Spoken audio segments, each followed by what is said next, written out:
प्रवेश केलेला आहे, काय भावना आहे? छत्रपती शिवाजी महाराजांचं नाव घेऊन मी सांगतो, मी गेली 25 वर्षापासून भारतीय जनता पक्षात काम करत होतो. त्यानंतर माननीय राज ठाकरे साहेब यांचं नेतृत्व, यांचं काम करण्याची पद्धत आणि त्यांचा पाठिंबा हा नेहमी सर्वांच्या पाठीशी असतो.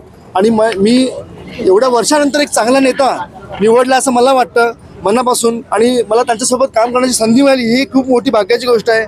माझ्यासोबत नयन भाई, कुणाल भाई आणि किरण यांनी मला खूप सपोर्ट केला या बाबतीमध्ये. आणि मला फक्त एवढंच म्हणायचं आहे, मला आता जास्तीत जास्त काम करून दाखवायचं आहे.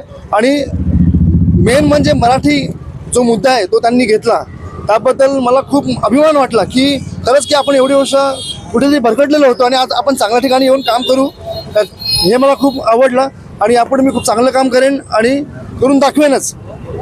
आणि एकविराई साईबाबा हे माझ्या पाठीशी कायम आहेत. माझ्या आईचा आशीर्वाद आहे, माझ्या घरातल्यांचा, कुटुंबाचा, माझ्या गावाचा. एकसर गावाचा स्थायिक भूमिपुत्र आहे. आम्ही आगरी कोळी समाज जसे लोक आहोत. मला समाजाचा खूप पूर्ण पाठिंबा आहे. गेल्या 2 दिवस आधी माझा प्रवेश होता जोरदार. त्याच्यामध्ये 5 बसेस आणि 50 गाड्यांचा ताफा घेऊन मी साहेबांच्या इकडे जाणार होतो. तर साहेब म्हणाले की तुम्ही एवढ्या लांब येण्याऐवजी दहिसर विधानसभेतून एवढा ताफा पहिल्यांदाच चालला आहे. तर त्यांना ते खूप आवडलं मनापासून. ते बोलले की तुम्ही येऊ नका, मी एक्सेलमध्ये येईन, वेळ देईन आणि तुम्हाला भेटायसाठी, सर्वांना भेटायसाठी येऊ, हे त्यांनी आम्हाला सांगितलं. आम्हाला खूप बरं वाटलं. बस असंच सर्वांचं प्रेम, सर्वांचं माझ्या पाठीशी. जय हिंद, जय महाराष्ट्र. थँक्यू.